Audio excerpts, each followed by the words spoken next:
The game in Boston on Saturday saw many similarities to some other games the Sens have played on the road so far this season, namely the Rangers game on the road at Madison Square Garden and the Vegas Golden Knights game on the road as well, in the sense that the Sens played a very solid 60-minute effort with a couple lapses at times, which cost the Sens goals against and eventually the result in those games. In Boston, though, the only difference was, despite giving up a lapse, they were able to find victory. A 3-2 overtime win over the Bruins on Saturday, a big 2 points for the Sens, who returned home on Monday to get practice going at the Sensplex before heading down to Toronto to face off against the Maple Leafs in the Battle of Ontario.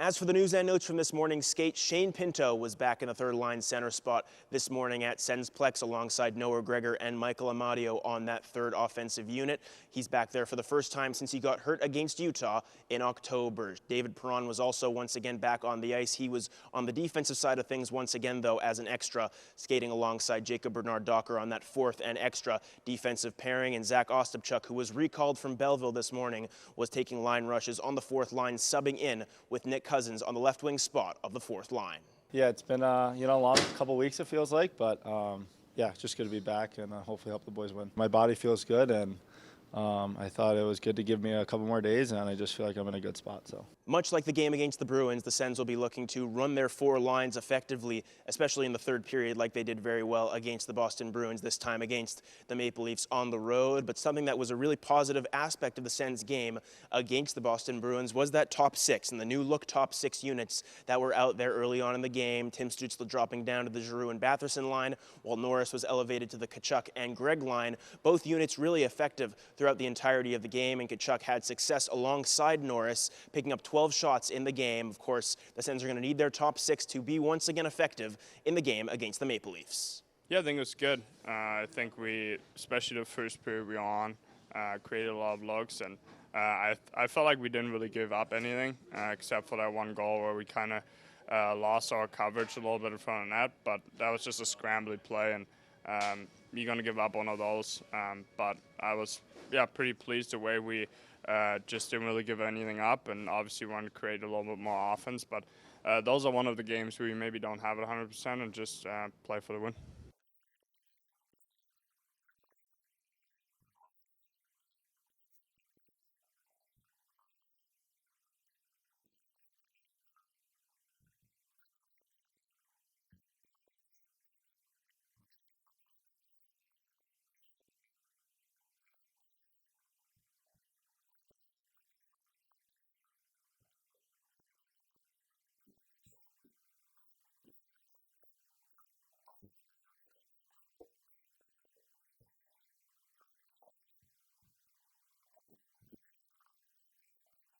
It's a big game on Tuesday night, of course, as mentioned, and another factor to that is the ups and downs so far for the Sens in the early portion of the season. Now sitting at 7-7, a lot of positives to be had from certain games, but also some negatives. Now they've got to try to find results and pick up a victory to get above 500 against the Maple Leafs on Tuesday night, a very important game against a team that they also could be fighting with come the end of the season.